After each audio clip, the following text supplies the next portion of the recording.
Massacre, isa ako sa kasama na lumahok sa pagkilos ng araw na iyon.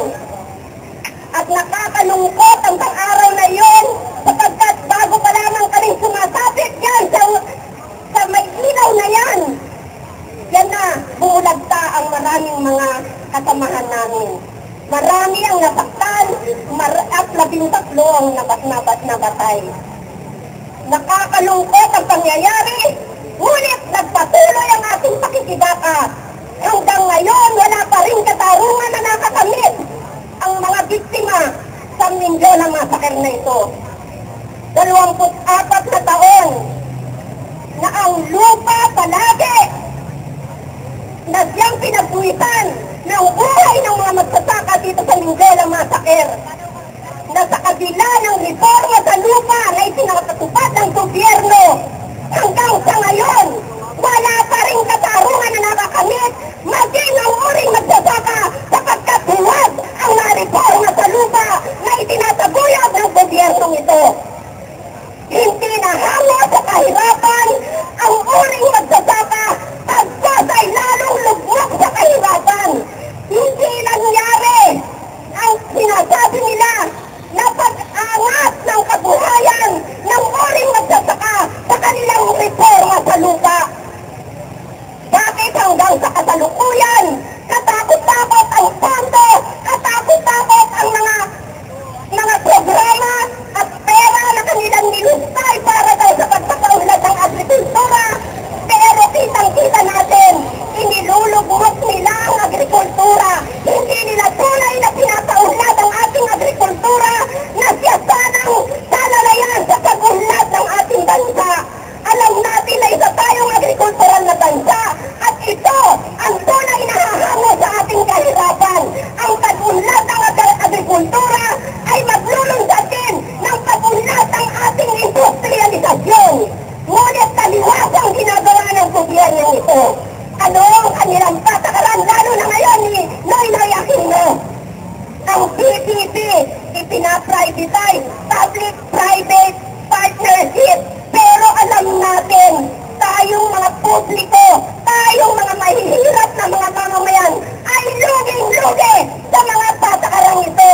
Luging-lugi tayo sa mga kasuntungan na ginagawa ng gobyerno sa pagitan ng mga dayuhan. Bakit ganito ang ikinapatupad ng ating gobyerno?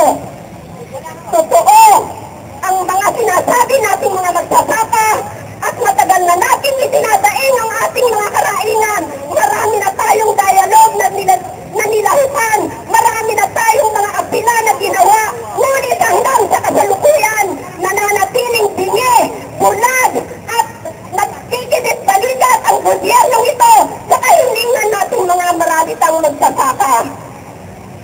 Dapat tandaan ni Noynoy na tayo ang yang dapat na kanyang sandigan. Tayong uring magsasaka at uring manggagawa sapagkat ito ang tunay na maghahango sa atin sa pag-unlad. Dapat tandaan ni Noynoy na tayo ang tunay na lumilikha ng yaman ng ating bansa at hindi dapat ipagkalulo ang ating mga karapatan sa pamamagitan lamang ng pakikipagkasundo sa mga dayuhan at ng mga ilang nagaharing uri dito sa ating bansa. Dapat na tayo ang kanyang pakinggan. At kung sinasabi man nila na lumiliit ang ating hanay na lumalahok dito sa kanunturan, medyo may katotohanan ito. Dahil sa kalagayan na patuloy ang paghirap ng mga magsasaka at gayon din ay mahirap na ang transportasyon para makapunta dito sa Maynila. Ngunit sa kabilang banda, ito naman ay nagbibigay ng daan para lalong lumakas tayo doon sa kanayunan at kung tayo maglulay ng laban, hindi dito sa Maynila. Kaya dapat lamang na matakot ang mga nandyan sa puder kapag hindi na pumupunta dito sa kanayunan ang mga magsasaka